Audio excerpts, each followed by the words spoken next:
Om Swastiastu, kami dari kelompok 1 akan membawakan materi mengidentifikasi dan memahami konsep permintaan, penawaran, dan keseimbangan pasar serta perubahan dalam keseimbangan pasar. Baik, perkenalkan saya Ibtu Gede Arya Sekaliana, NPM 141, akan membawakan presentasi yang pertama. Permintaan. Permintaan adalah jumlah barang yang diminta oleh konsumen pada tingkat harga dan waktu tertentu yang ditimbang dengan D, the demand. Mengacu pada hukum permintaan disebutkan bahwa semakin tinggi barang yang diminta, maka permintaan akan turun dalam kondisi ceteris paribus. Dalam permintaan, ada beberapa faktor yang mempengaruhi, termasuk harga barang, pendapatan konsumen, selera masyarakat, harga barang lain, jumlah penduduk, dan ramalan masa depan atau masa yang akan datang.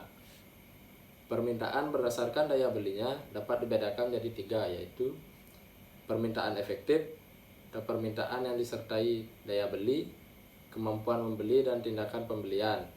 Permintaan potensial, permintaan yang disertai daya beli, kemampuan membeli tapi belum melakukan pembelian. Dan permintaan absolut, atau permintaan tanpa disertai dengan daya beli dan kemampuan membeli. Kurva permintaan bergerak dari kiri atas ke kanan bawah atau slow negatif. Unsur penyusun kurva adalah harga atau P yang dilambangkan dengan garis vertikal, jumlah barang atau Q yang dilambangkan dengan garis horizontal, dan garis permintaan yang menghubungkan titik pertemuan harga dan jumlah barang. Yang kedua, penawaran. Penawaran adalah jumlah barang yang ditawarkan oleh produsen pada tingkatan harga dan waktu tertentu yang dilambangkan dengan S atau supply. Mengacu pada hukum penawaran, diketahui bahwa jika harga mengalami peningkatan, maka jumlah barang yang ditawarkan juga akan mengalami peningkatan pada kondisi ceteris paribus. Tak jauh beda dengan permintaan yang dipengaruhi oleh hal-hal seperti harga barang dan selera masyarakat. Penawaran juga demikian, hanya saja berbanding terbalik jika diurutkan. Penawaran dipengaruhi oleh harga barang serta harga barang lain terlebih dahulu. Setelah itu diikuti biaya produksi, tingkat teknologi, tujuan perusahaan, dan baru selera masyarakat. Kurva penawaran bergerak dari kiri bawah ke kanan atas atau slope positif. Adapun unsur penyusun kurva adalah harga atau P yang dilambangkan dengan garis vertikal, jumlah barang atau Q yang dilambangkan dengan garis horizontal, dan garis penawaran yang menghubungkan titik pertemuan harga dan jumlah barang. Baik, sekian presentasi dari saya, akan dilanjutkan oleh Panji. Baik, saya akan melanjutkan presentasi dari teman saya. Keseimbangan pasar. Market equilibrium atau keseimbangan pasar adalah sebuah kondisi ketika terjadi keseimbangan antara jumlah produk atau jasa yang diminta maupun yang ditawarkan. Dalam harga tertentu, proses ini penting guna menentukan bahwa kurva keseimbangan akan tetap stabil ataupun tidak. Kurva tersebut dapat dikalkulasikan dengan rumus keseimbangan dari pasar. Kondisi ini juga menjelaskan adanya kesamaan antara harga produk yang diminta konsumen dan yang ditawarkan produsen. Jika keseimbangan dalam pasar telah tercapai, semua harga akan cenderung stabil. Kondisi itu pun dikenal dengan istilah keseimbangan harga. Keseimbangan harga dapat terjadi tergantung kekuatan permintaan serta penawaran. Dengan kata lain, jika permintaan konsumen lebih kuat dibandingkan penawaran produsen, harga suatu produk akan meningkat. Sebaliknya, bila penawaran yang lebih kuat daripada permintaan, harga barang pun akan menurun. Anda dapat menghitung jumlah keseimbangan pasar menggunakan rumus sebagai berikut. Bila dideskripsikan dengan sebuah grafik, keseimbangan pada pasar muncul pada titik potong di antara kurva permintaan dan kurva penawaran. Jika harga di pasar tak seimbang, keseimbangan pasar dapat diprediksi akan sulit. Saat suatu harga menjadi terlalu tinggi, para konsumen pun akan dirugikan. Sementara itu, jika harga terlalu rendah, akan menyebabkan kerugian bagi pihak penjual.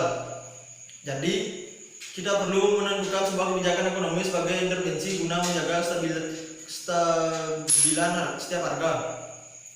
Ketika menjalankan kebijakan ekonomi tersebut, Anda dapat mencoba cara mengendalikan harga rendah dan tertinggi.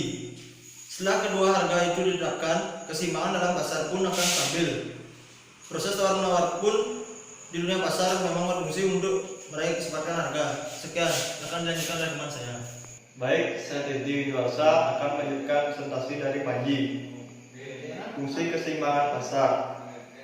Dalam dunia bisnis dan investasi, terdapat fungsi permintaan maupun penawaran yang dapat berdampak secara menyeluruh terhadap aliran keuangan perusahaan. Hal ini dapat dipengaruhi beragam faktor agar terjadi kesepakatan dalam harga di antara konsumen dan produsen. 1. Fungsi permintaan. Fungsi permintaan diidentifikasikan dengan terdapatnya jumlah barang sesuai permintaan serta sederet faktor pendukung lain seperti hukum permintaan yang berlaku pada pasar. Suatu produk yang mengalami kenaikan harga akan secara otomatis memicu penurunan permintaan terhadap produk tersebut. 2. Fungsi penawaran. Fungsi penawaran lebih berfokus pada korelasi persamaan di antara harga dan jumlah barang yang ditawarkan pihak produsen. Mekanismenya disesuaikan dengan hukum penawaran, yakni ketika terdapat peningkatan jumlah barang, maka akan diikuti harga yang juga naik di pasar. Sekian presentasi dari saya, akan dilanjutkan oleh teman saya. Baik, di sini saya akan melanjutkan presentasi dari teman saya. Pengukuran nilai perubahan pasar. Salah satu cara untuk mengukur perubahan nilai adalah dengan menggunakan pengukuran pasar dari kerja yang didasarkan pada perubahan nilai pasar atau perusahaan. Nilai yang diciptakan dapat diukur secara langsung pada periode tertulis sebagai jumlah dari pembayaran dividen untuk pemegang saham pada pengukuran yang ditambah atau dikurangi dengan perubahan pada nilai pasar saham. Untuk perusahaan publik yang sahamnya dijual secara aktif pada aktivitas perdagangan dan pasar modal, nilai pasar dari perusahaan biasanya dilihat sebagai pengukuran yang paling mendekati pengukuran yang tidak sempurna dari nilai intrinsic sesungguhnya dari sebuah perusahaan. Pengukuran pasar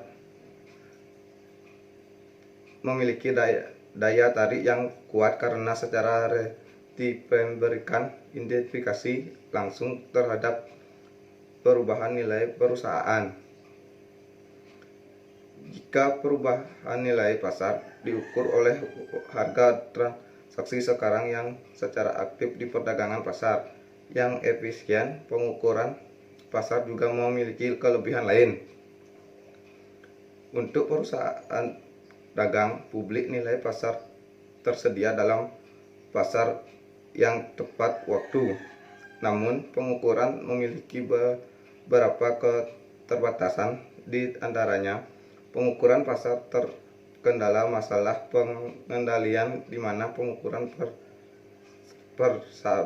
terdapat pengaruhi secara signifikan oleh beberapa manajer puncak dalam geosi yang memiliki kekuasaan untuk membuat keputusan yang penting. Nilai pasar tidak selalu menggambarkan kinerja yang sesungguhnya, meskipun nilai hanya mewakili ekspektasi, dan hal ini dapat berisiko untuk insentif dasar yang diperkirakan karena perkiraan tersebut mungkin bukan yang sesungguhnya.